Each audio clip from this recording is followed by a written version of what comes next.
This program is designed to provide general information with regards to the subject matters covered. This information is given with the understanding that neither the hosts, guests, sponsors, or station are engaged in rendering any specific and personal, medical, financial, legal, counseling, professional service, or any advice. You should seek the services of competent professionals before applying or trying any suggested ideas.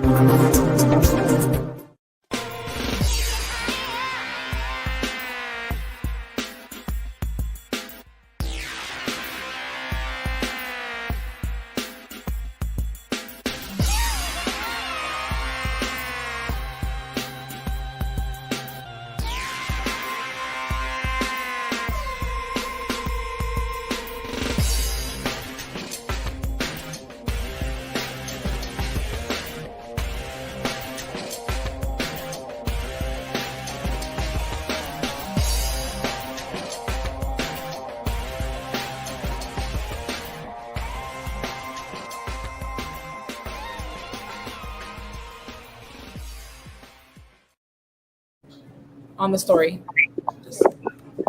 Hey there, it's Brian Sebastian, Movie Reviews and More. I'm not going to talk too long because we're having technical problems with everything. Technology is good when it's not, so. Anyhow, Brian Sebastian, Movie Reviews and More, live at K4HD TV Radio, Lockwood Media, streaming on the Worldwide TV Network, IT247 out of Franklin, Tennessee. Now, I'm going to switch it over to Tosh and have Tosh introduce everybody. Go for it, Tosh. All right. Well, my name is Natasha Rumbos, or Tosh. I am from Miami, one of Brian's co-hosts, and also I'm a Latin singer-songwriter. And then we also have Terri. Hi, guys. We have Jack. Hello. Hello. And we have, how do you pronounce your name? I don't want to mispronounce it. Can she hear me? Myself, Tamara Dyson. Gotcha, Tamara Dyson. Yes, so we're all here today on a Tuesday. Grateful that we're alive, healthy, and we're on the Movie Reviews and More show. So let's talk about this. So, I know this. It's interesting to be that owner of Stelling Vegan and obviously beating Bobby Flay. Talk about that. Why is that important? Because all of a sudden you've been this worldwide phenomenon. All of a sudden? Well, not all of a sudden. For a lot of people that didn't know. 15 years in the making. 15 years in the making. Yeah. Exactly. So Solely Vegan, was born in 2006. I opened my restaurant in 2009. So we've been open now just over 13 years. And it was definitely kind of a child or project of love. I'm vegan myself. So Solely Vegan is an extension of myself and what I believe in. Fast forward several years later to beating Bobby Flay. What can I say about that? I mean, he's an extraordinary chef. Mm-hmm. I look up to Bobby not only for, hey, Nika, not only for where he is now, but kind of, how he started and how he built himself. He's definitely kind of a true, the real deal, so to speak. Nothing was given to him. He worked very hard for what he's achieved. So I have a lot of respect for Bobby and to be in his space. And then not only to compete, but then also to beat him. I mean, obviously, what can I say about that, Well, the other great thing about that is you come with a really diverse background, and I really like that. Talk about being in the Bay Area and doing and creating what you've done. That's really important. My background is extremely diverse. So, my grandfather, and when I reference him, my grandpa Jimmy, he was just the greatest man I ever knew. Huge influence on me in terms of my work ethic. He was from Louisiana. He's not with us anymore. He was from Louisiana. I still have a lot of family in Louisiana. I love Louisiana. So when I turned vegan myself, it was kind of a natural fusion between the Louisiana Creole and the vegan, cuisine. My grandmother, who my grandfather married, was German and Irish. And then on my father's side, I mean, you have my father's was Jamaican and his mom Ethiopian. So when you say diverse, I don't know if that's what you meant, but I have a very diverse background. Yes. Exactly. So Jack, Yeah. you like this thing. So we got to start off introducing Jack and Rachel. Rachel's good to see you from Houston, Texas. She's a chef out of there. Hi, Rachel. Hello. Congrats on beating Bobby Flay. That's so cool. Oh, it was so amazing. And Bobby was so just great and humble. I don't know. Did you guys see that he blessed me with his apron? Did you see that? Oh, wow. Oh, that's awesome. So that was just amazing. That was actually, so the episode was historic for many reasons.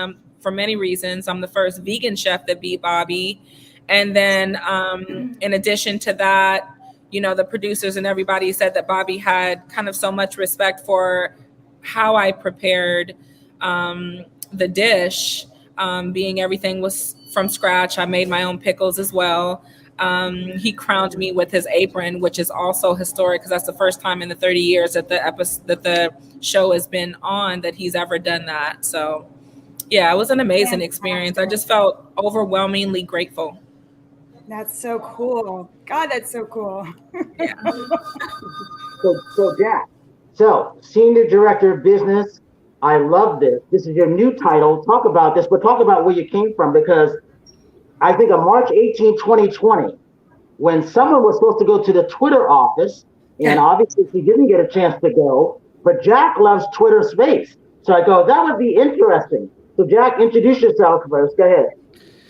Hi, I'm Jack Gillin, and I'm working in a fabulous new company called OKAI. It's 17 years old, a bit like Tamara's long gestation of talent, but they're new in America, and basically they do micro-mobility products. So over my shoulder here, I don't know if you can see, but there is a scooter, if I can point correctly, and it's got I see it. I didn't notice that before. That's why I had to do a Vanna White on it, and Yeah. so it should be doing little green little strobe effects for St. Patrick's Day. I so can see it. do you see it now? Okay, Yeah, zoom in. I see it now. Enhance. And so basically, I met Brian through our mutual love of micromobility, and while we were like dead bored in 2020 or 2021, I dragged you into a Twitter Spaces session. Remember that? And it's actually been fabulous. I've gotten one company directorship out of it. I'm part of a startup that's doing IoT, blockchain, Hyperledger, and Cardano. So I think it's buzzword compliant. Right? And it's called it's just launching. It's called Meta IoT, META IoT, which stands for Internet of Things, and it's on GitHub, and you can use this content. But that was just basically through a conversation, and somebody heard that I was working on a project with a robot, of which Brian has a little robot assistant that he goes around with, but it looks like he might be, foregoing the robotics and going a little bit more, on a scooter level shortly. And so I guess, look, that's me in a nutshell. Is I'm just a techno geek, and basically I love. I don't own a car, right? My last car was a Mercedes 500 CLK. I got bumped in. USAA went and said, "Okay, we're just going to give you the money for it." And I went, "Really? I love that car," because it was a 500 liter. I mean, you could be going 100 miles an hour and still accelerate, but it's not good for the environment, right? And so scooters, I've sold many scooters in my new career shift that happened in 2019. And so there's a lot of people out there, right? Hopefully scooting safely with their helmets on. And Brian's one. And then we had a friend of ours on one of the sessions. Sinbad was just going, "I love this, man." And so it's one of those things where if I can encourage you to rent a scooter out there, OKAI makes the majority of the rental scooters that you see out there for spin and for bird, etc. And they're very big in Europe. They're going to get big here in America. And do try to eliminate some car miles out of your day. I mean, I have 2 daughters that are vegan, and they've been working me over on the vegan side. So I've been having vegan burritos and vegan chicken nuggets. And I said, what part of the plant is the chicken nuggets? I don't know, right? And so that's me in a nutshell, Brian. Yeah. So it goes back to this, Mark. I wanted to know, you were supposed to go to Twitter headquarters to do something on March 18th of 2020. Did you ever go over to Twitter at all? In San Francisco, I forget that particular incident. No, I was talking to Tamara about that. She was going to go over to do like a guest chef at Twitter headquarters, but I don't think you ever made it, did you? Oh, somebody else here? Yeah. Well, please stand up. Tamara, I was talking about you. Oh, you said I went to. I did something at Twitter. Yeah. So we did do. I think it was. I did a demonstration at the Twitter headquarters.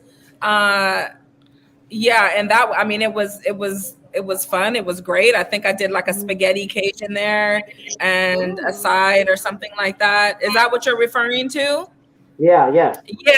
Sorry. You know what's funny is that I do so many things. Sometimes I need somebody to tap me on my shoulder to say, "Hey, remember this?" And I'll be like, "Oh, that's right, we did do that." But Twitter was so fun. They were very welcoming, and that was a great experience. I love doing things like that. I love sharing in that way. All right. Do you often do master classes, or do you hold any classes for anyone that wants to learn how to cook with vegan and learn new things? You know what? Not yet. That's something that, we will eventually, I anticipate we will eventually kind of bring something like that to the table. But right now I am invited to speak often about kind of not only my, kind of chef and culinary, experience, but then also kind of life experiences, the journey and the history behind Solely Vegan, me opening this place with zero capital. It's been a very, very long ride, and the history is kind of, worth telling and worth sharing. So I'm invited often to speak at, elementary schools, middle schools, high schools, colleges, etc. So yeah, that's definitely kind of where my heart comes alive, is sharing my experiences. So Rachel, you put it all in a cookbook. Yeah. Working on that. And then it makes it interesting when you're in the, reading the cookbook and you're looking for a recipe. I end up reading cookbooks, like if they're interesting and they have stories in there like that. That's right. That's absolutely right. And we're working on that. I have some publishing companies that's approached us, but again, just kind of moving strategically along and making sure I own all my IP. Yeah, I would be interested in a cook. I would be interested in a cookbook by you. I mean, I've been with Brian for over 7 years. I've been co-hosting, doing red carpet events. I'm a fitness competitor, and so I'm always looking for new ways to make. I mean, I'm not a vegan, but I'm always looking for new ways to cook my vegetables and do them in a way that they taste better, so they're not so bland. Sure. So I love spicy foods. Actually, spicy foods actually make your metabolism fire up. So correct, absolutely, yeah. And I love doing that. I just recently did something for East Bay Municipal District. That's our water company. Out here, did like a quick lunch for them. I love kind of sharing recipes, vegan recipes, of course, that are very quick and simple and with ingredients that most of us may already have in our pantry. So just kind of not deprogramming, but I think that a lot of the recipes, I think that people get intimidated by preparing, vegan food because some of the recipes may be too complicated or the ingredients are maybe not easily accessible. So I like to just approach it in a different way to say that, 4 ingredients, you can make it taste amazing. Well, less is more, right? I'm all about Decoding. That was what I was looking decoding. I also had a question. I do have a question for Jack. So you were mentioning, I'm very heavily into cryptocurrencies. I'm a crypto junkie. I trade. I also am in the process of making my own NFT collection. I'm working with Carl, who works with us. We actually started doing the artwork, or I started doing the artwork on Saturday. I've had the whole idea planned out. But my question to you is, how does Cardano fit in with the scooters? I missed that. Well, this was a separate discussion about agriculture. And this one guy was on Twitter Spaces with me, and he said, "Oh, I've got this sensor system that will read plant soil data and so forth." And I said, "Oh, I want to know about it because I'm working on a program where you take your app on your smartphone and it maps your lawn, and then it figures out, it's like Farmville, it figures out what you can plant, and then it tells you how to plant it, and then at the end, once you've planted and you've started it, then you get a robot to watch, water, and weed." And it's the same robot as Brian has been tooling around. So when this guy told me about his startup, it had to do with crypto is good for not just money and NFTs. It's also good for just data. So, for example, the Colonial Pipeline system that got shut down, some hacker got in, shut it down, and locked it. And oil was turned off for like a week and a half, and they had to pay money, right? Well, it's because they had very simple telemetry. They had very simple passwords. But if you crypto the information between two spots and turn that into a sensor feed, then it would have changed the security footprint. And this is what this does. Basically, it's an easy way to get little sensors like, light bulbs and sensors everywhere that are IoT, and turn them into crypto messages that then get saved and turned into a ledger and turned into Cardano. And then Cardano, it's a smart contract, which means that it can have an audit trail. And that's the reason why that they've decided to go to this next level. And this is for very simple things like Raspberry Pis. So it's quite a different thing. And it is applicable to scooters if I were able to convince the technical architects to go to this level. But if you can imagine that we currently have like SSH, and we have STTP or HTTPS, which means secure on our, right? That's kind of all very standard, and hackers are used to that. But if you were to look at a live link and it was cryptoed, right? Every little bit has to be, decrypted in a very much more intense way. It makes your data very secure.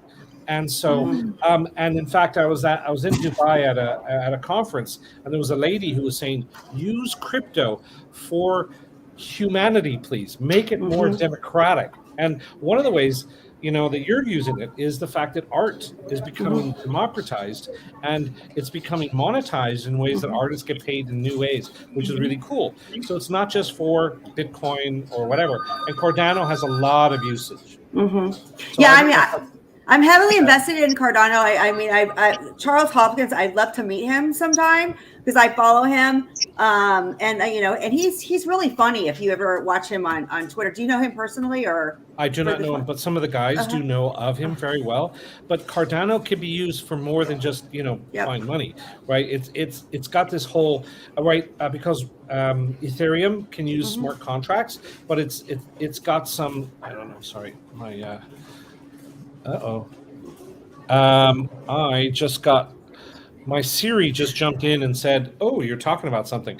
So Cardano seems to be a little bit less of a footprint in terms of doing things with crypto, right? Not just with currency. So this particular company is very big fans of Cardano. It's when you transact the coin, the transaction is really quick, because a lot of people don't understand, like Bitcoin is really slow. Ethereum is expensive, and it's slow. So Cardano is one of the faster speeds too. So I could, there's probably a lot more applications that it could be used for. I thought I might be wrong, but doesn't aren't there some NFTs on Cardano? I believe there are. I know Solana does. Yes. Yeah. I mean, you could do a lot of things with it, right? Maybe this might be a subject for a whole other show. Yep. Brian, right? Now, I want to get Very back interesting. Brian knows when you talk. Brian knows when you. We should all know about this. I think Brian gets Quick class. I get so excited when I talk about crypto. I just love the technology. I mean, I started to do it to invest in it, but there's so many different things that blockchain can do as far as you said, the security, the artwork. I mean, this is the future. It's like when the internet was born, it's like this is blockchain. We're going to do a whole separate show on that one, but not today. So, Brian, can I interject with one thing? I've been watching the Andy Warhol diaries, and that guy knew how to turn a buck. And if he had NFTs, oh my gosh! Yep. I mean, amazing story about his life, and they've used a computer synthesized version of his voice. So he's talking his words using his voice. It's amazing. So, but NFTs are on the movie side of stuff. But what I wanted to know, you had a picture with Robert Pattinson here, and I love that. And I love your picture with Oprah. So is everybody going to your restaurant now? That's what I really want to know. Are they supporting Northern California? Yeah, I mean, we get so many celebrities that support us dining in, taking it to go. Oprah, we were, what did we do with Oprah? They selected our okra gumbo for her 2020 Vision Your Life in Focus tour. Yeah. That was right before COVID. And then Robert Pattinson, we were, I think he's an ambassador for the Go campaign, and this particular year, I not only donated, but then also, prepared like over 20 something pies, I think it was, just so families can have Thanksgiving. Just so families can have Thanksgiving dinner. Food insecurity is something I'm very passionate about. I have my own history with it. And I know a lot of decisions are made behind, being hungry or not being able to feed your children. So, with that being said, that's definitely a project that I'm really passionate about. But yeah, we get a lot of celebrities. I like the health aspect of how it goes into fitness. I mean, if you're not eating right, how can you jump on one of Jack's scooters, OKAI? That's how I'm looking at it. Seriously, if we're not eating correctly and the kids aren't eating, but they go out and do all this stuff, it's just not going to work, is it? Well, the thing about it is, I think, I understand that. And when I speak about veganism, right? For me, I am a person, I am kind of spirit first. So there's a number of things that or components that encompasses kind of overall health and wellness, right? You have mental, you have spiritual, but I do believe that what you eat directly affects the way that you think. And, when you think better, when you feel good and you're thinking better, then you tend to do better. And, just as simple as maybe paying someone a compliment because you feel great. So you want to pay somebody a compliment, or just do a nice gesture or something for somebody, or maybe get active in your community. All these things kind of help the world little by little. And I hate to sound corny, but I am a firm believer in kind of your diet has a lot to do with the way that you think. One of my vices kind of is that I tend to eat late at night. That's not good. You eat late at night, then you go to sleep, then your body is still digesting. So your body is working while it's trying to sleep, and then you're not getting good sleep. So then you wake up groggy. I know, but that periodically, I fast. And when I do fast, I'll normally go about 6 days. This is just with drinking water. And, to the average person, they say, okay, well, you have to eat this many meals a day and and so on and so forth. You how do you have any energy? And what happens is that, on my first day, I'm just like, all I want is food. Just don't talk to me. I just want, give me some food. The second day, I'm better. The third day, I'm much better. And by the fourth day, I never want food again. And I'm at my optimum energy level. My reflexes are incredible. My body requires less sleep. I wake up, I bounce up in the morning. I have tons of energy, and it's just kind of resetting yourself. So again, that's going back to diet, affecting your everything, affecting your whole person. And I also know that fasting kind of allows me to hear and understand, what I should be doing. Right. So Rachel, this is your territory. Right? This is all me. Yeah, you're talking about me. I intermittent fast, so I don't need anything out. I do this. I've been doing it for years. I don't eat anything after 5 o'clock. I don't eat any drink or eat anything until 11 the next day. It gives your body the time to do, fat burning, everything. I have so much energy. I do these cooking shows and I do videos. I get on live, and people are like, "What's in your coffee?" And I'm like, "No." And you're right. Everything that you're talking about, I'm passionate about too. I grow everything. I've been in the garden all week, with the spring weather and everything it's such a great time to be in the garden. But I love to grow my own fruits and vegetables and things and all my own herbs. And I think every day when you're cooking, you should incorporate something that you've grown into what you're making. I think that helps you, and it's with your health and everything, and it's all about what you put in your body and eating clean, and so you can drink a little dirty. That's what I like to tell people. Well, this little tequila with that salad. Yeah, that's right. Balance it all out. Do you eat before you go to the gym, or you go to the gym and eat first, or eat afterwards? You talking to me? Okay. You're talking to me? Yeah. Terri. Do I? Oh, well, it just depends. I mean, if I'm training for a show, I'm like doing like a science project, because I've got to have certain macros. So I have a certain amount of protein, carbs, and fats that I have. But the question is, are you eating first and then going to the gym, or going to the gym and then eating? I have to make sure I'm having a protein shake after I work out. That's probably the most important thing. I probably eat before and after, to tell you the truth, because I have to have so much protein in my diet to build the muscle that I want to put on. So after a workout, I'll drink a protein shake because I want that into my system while my muscles have been worked. Well, the reason I was asking, because Tosh, you just got done doing a music video. Did you eat before, or did you eat afterwards? I eat before and afterwards. Yeah, same. I ate before and after, but I had to eat an hour before, because since I had to dance, I did not want to be like yapping all over the place, because that happened to me once, not filming a music video, but I was like trying out for the swim team, and like I didn't realize that I didn't have enough time to digest, and they asked me to do plenty of butterflies in the water, and that was not good. That was not a good tryout. Let me just tell you, I never made it on the swim team after that. Well, what I'm leading up to is that. Do you eat before you get on a scooter, or are you going right around? That's what I want to know. Well, as you know, with the self-balancing ones, right, we have our 2 hands free. So I've been known to have breakfast, I've been known to be on the thing with a cup of coffee and a phone, right? So do not look at me for healthiness. Right there. I'm sorry. Mm-hmm. Yes. That's talent, because I did that. I went.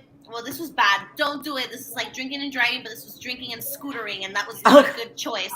That was not a good choice. So I definitely cannot do that. Yeah, that sounds like irresponsible driving. Well, so with scooters, you have to have your hands on, right? So definitely keep both hands on the steering wheel with the scooter at all times. Have a helmet, right? And I mean, I even put sometimes the wrist guards, right, in case you have to plant your hands down. But they're pretty good these days, right? The scooters are getting better and better. That one there actually has anti-lock braking, so if you hit a little wet patch and you put the brakes on, it'll skid controllably to a stop. But no, Brian, that's a very unfair question, and that's nasty to ask me. Well, That's a loaded question there. Well, the reason why I asked that to everybody, because I'm known to get on. I would get on my Lumo, and I would eat and I would drink good, and that's why I was saying that. And everybody has routine of stuff, And then once I'm done, working for like 12 or 13 hours, I'd be on my Lumo. I'd be having a beer. That's why I was wanting, and then I would go to the restaurant and eat good. So that's what I was getting into. That's it. That's illegal in 12 states, what you just said, and this is recorded. I didn't say I followed the rules. I just wanted to be more healthy. This is all on private property. I know, private property. No. I mean, the thing about it is that we're all trying to multitask all the time, and so the phone. I mean, it's going to get worse when Apple comes out with their eyeglasses, right? Oh, geez. We're gonna have our phones and our eyeglasses. Oh my God, I'm looking forward to that. It's gonna come out this year, and it's going to be if anybody knows how to put a computer on your head, it's Apple. So you're going to see some really cool stuff come out, right? So anybody who's wearing glasses now is kind of getting ready for the next revolution. I don't need glasses and I don't wear contacts, so I'm going to have to get used to wearing these things now. And but you're going to be able to look at things, look at people, look at items. You can say, how much is this, right, on Amazon? Give me 2 of those. That type of thing, right? So you're going to see a whole different other level of stuff, and then things that you can look at can be turned into NFTs. Yes, exactly. Moments, 3D things, right? So if you go around and capture a 3D, just it's a scene, right? And you can go, wow, and it's somebody's doing something interesting, or God forbid the Iwo Jima thing where the guys are putting up the flag and you capture it all in 3D, or car crashes, you capture those in 3D with your iPhone now. So you're going to see some really cool stuff happening in this space, and units like that behind me are going to get smarter and smarter. They're on the internet. They're going to tell you, oh, please, in this city, please get off the sidewalk, right? And watch out, there's a car behind you, right? And you're going to get a whole bunch of really cool stuff happening. Yeah, I just want to add to that, and this is probably, again, because we need to do a blockchain NFT crypto show, but in the metaverse, you're going to be able to buy real estate, and then you're going to be able to go in the metaverse, and you're going to be able to buy like your scooters or a cookbook or whatever. You can actually go into the metaverse. But I think it's really cool that people are buying virtual real estate now. So it's cool. And they're buying real stuff too. I mean, you can actually buy something real. It's tied to, right? The proof of ownership is this thing, right? I mean, you, Tamara, could sell a individual recipe tuned to somebody's tastes and sell it and wrap it up and say, this is for you. And I'm now going to give you a certain license for this.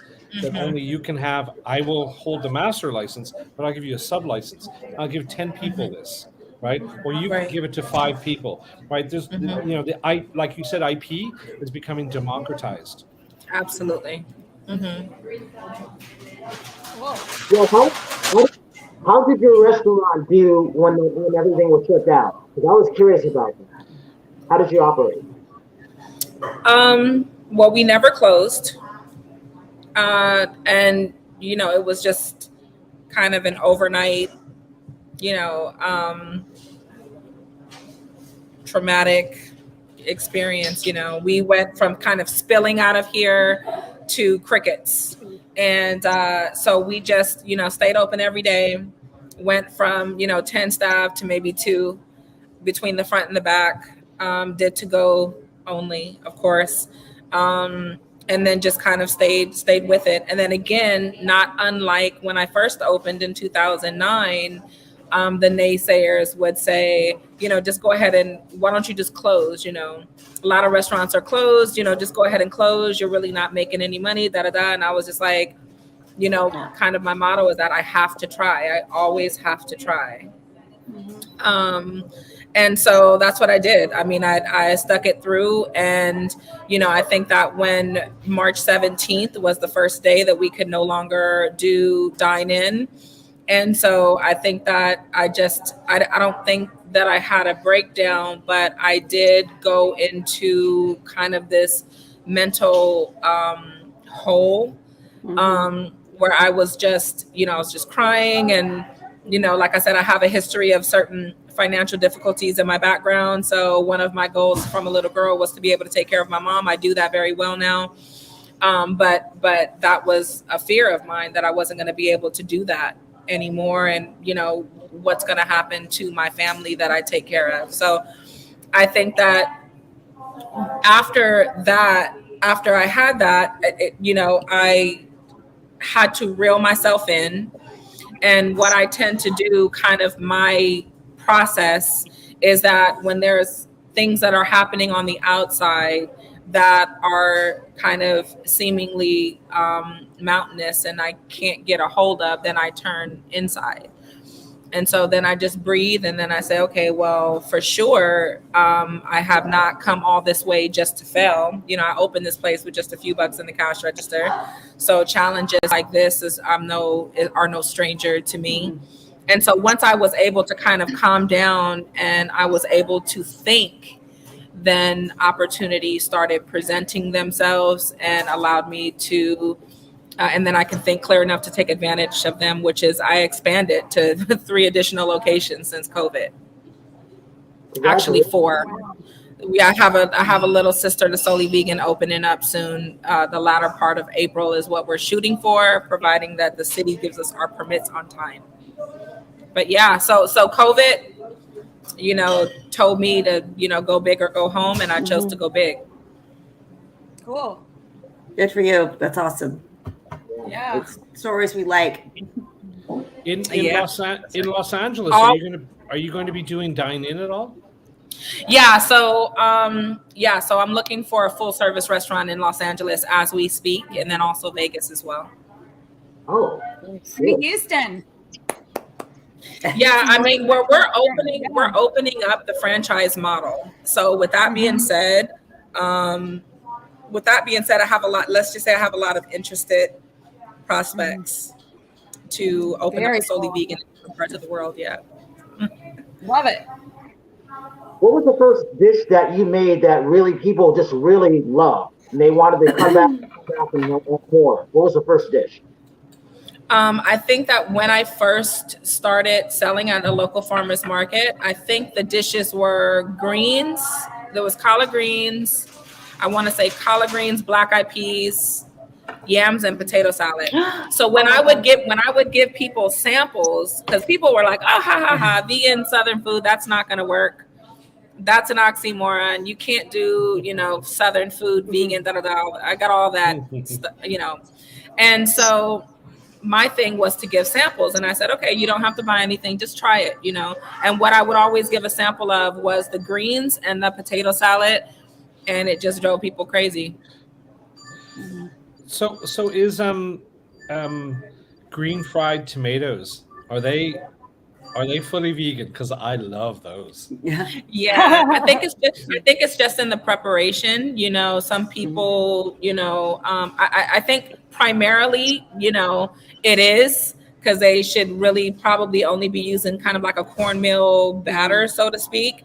But then you have folks that maybe do an egg and flour or cornmeal batter. So it's just in the preparation. But yeah, the green tomatoes are a hard find out here. So I don't really do fried green tomatoes, but they are delicious.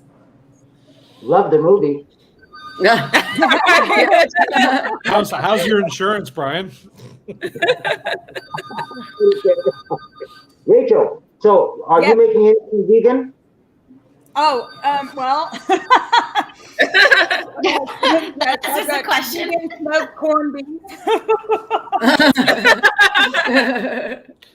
Emphasis No, on corn. it's not vegan, but it's delicious. I smoked the corned beef this year, which is really fun. I love to do anything at the grill. I love, to smoke foods. So smoked corned beef, potatoes, cabbage, carrots, and wherever I can use anything from the garden. I made 2 different horseradish sauce, a Russian sauce. Oh, and then for St. Patty's Day, you got to have your green beer. Ooh, I was gonna ask, where's the drink? Where's the dirty drink? Green beer today. Nice. Very nice. Thank you. The Irishman in me is cringing. Okay, we never put green in anything, and especially our rivers, right? We don't put green in our rivers, and you can't. Right. And you can't green up Guinness, right? Because you just can't see it, right? Uh-huh. But yes, please don't green in the future. It's like one of those things. Now you know for next year. Don't Jello green shots. Drink. Maybe it's not going to stop me from drinking. I can tell you that. Okay. Mint juleps. Oh right. Mint juleps. Yes. What's that? What is the other one? What is the other one that uses mint and vodka? Like what is that one? Crème de menthe. Crème de menthe. Mm-hmm. It's a French thing. Uh-huh. Mm-hmm. There is one where it's crème de menthe, it's whiskey, and it's Bailey's, and it's like the Irish flag. Uh-huh. Right, and that's just a little shot glass, and boom, you're away with it. And St. Patrick's Day is the heaviest drinking day in the year, so. Ooh. I'm Scotch Irish, so I get it. So Paul, you just jumped on really quick. So talk about where you're coming from. What's happening music-wise? So I just started working in Tampa and working throughout Orlando, kind of going back and forth to find the different scenes of where music is kind of growing and being popular in the area. Been trying to network with some different companies, some promoters, to try to find some very talented people within the area to try to promote and help. I'm still making my way on my own in the music industry, trying to figure out the path and getting there. And I want to help other artists find that path because it was very difficult for me. I didn't have a lot of help figuring out the different steps to take because I didn't grow up too much with having an extensive music background. But, I started to get into it and learn the process of it. And you start to make these things happen by just networking with the right people and making good connections. But it takes a very long time. So I wanted to help different artists in that same struggle kind of get heard and get to a platform where their music can be heard and kind of take away the different stigmas that come along with different genres of music. So you do marketing and events also, right? Yes. So that is my full-time job right now, as I do marketing events for Woody's Wash Shack. And I've been in that for about 2 months, helping promote their events and kind of help them grow in that arena.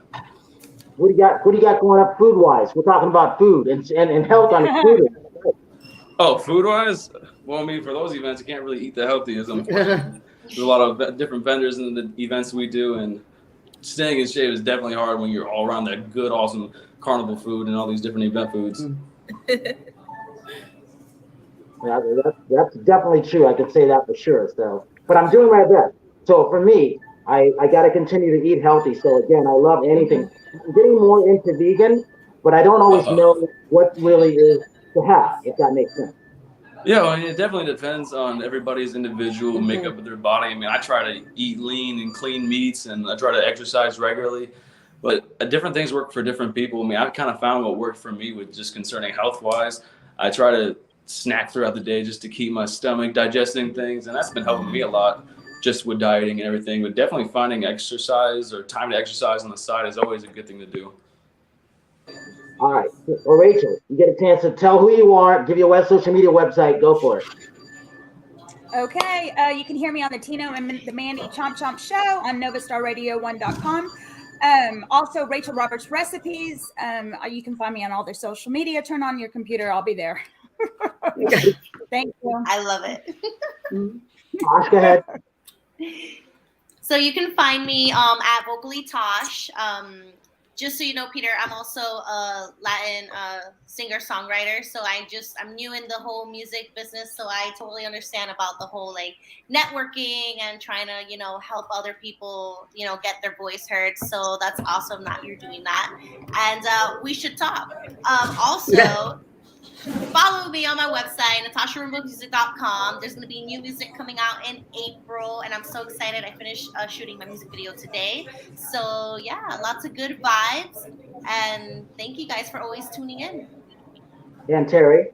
My website is terrimarieofficial.com, and then Nonstop Terri Marie on all platforms, on Twitter, TikTok, YouTube, Facebook, Instagram, all of them. That's where you can find me. And Jack? I'm Jack Gillin, and if you want to ask technical things about micromobility, please follow me on Twitter, which is at Jack Gillin, or check out my website, which is www.okai.co, not com. We're trying to save the internet one M at a time, right? So, thank you. So, Jack, talk about this. Why do I like OKAI? Talk about that aspect of things. Why do you like OKAI? Yeah.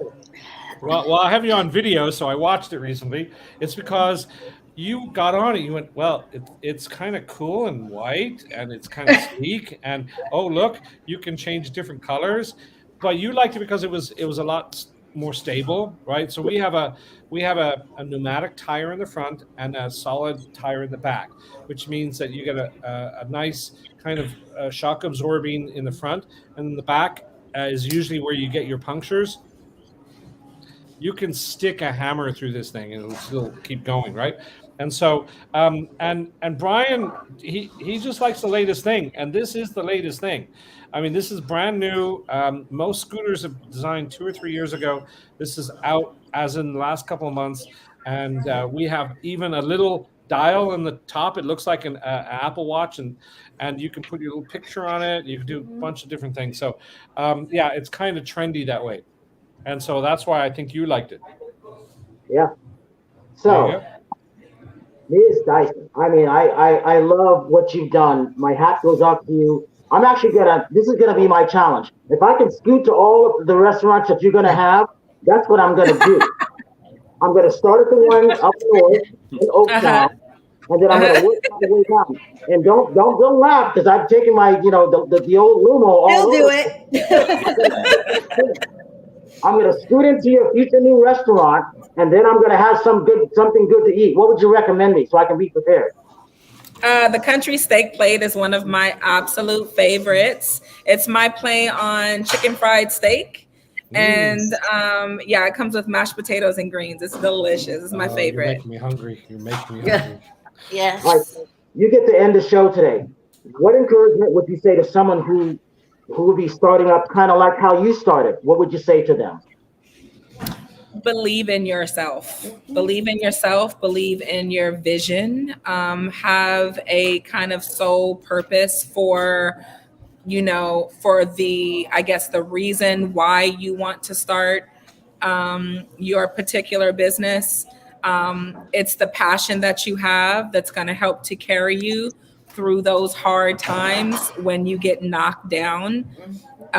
The only thing different, or the only thing that differentiates the successful from the seemingly non-successful, is the decision to keep going or not. So, having that passion for what you want to do, a true passion for what you want to do, will help you keep going. And you can't get any better than that, obviously. So I have to always say this. I got to thank everybody, because this has been a great show. But I like the fact that you've done what you've done. Congratulations to that. Hats off to that. Jack, I got to always have you back. Peter, I have to have you back because we have to do a makeup. And I got to say this to Tosh and Terri, thank you for being my co-host, because I really adore you two. And I say Thank you. Have a good night tonight. Have a better day tomorrow. If you see someone without a smile, please give them one of yours. Eat healthy, drink dirty, but stay fit.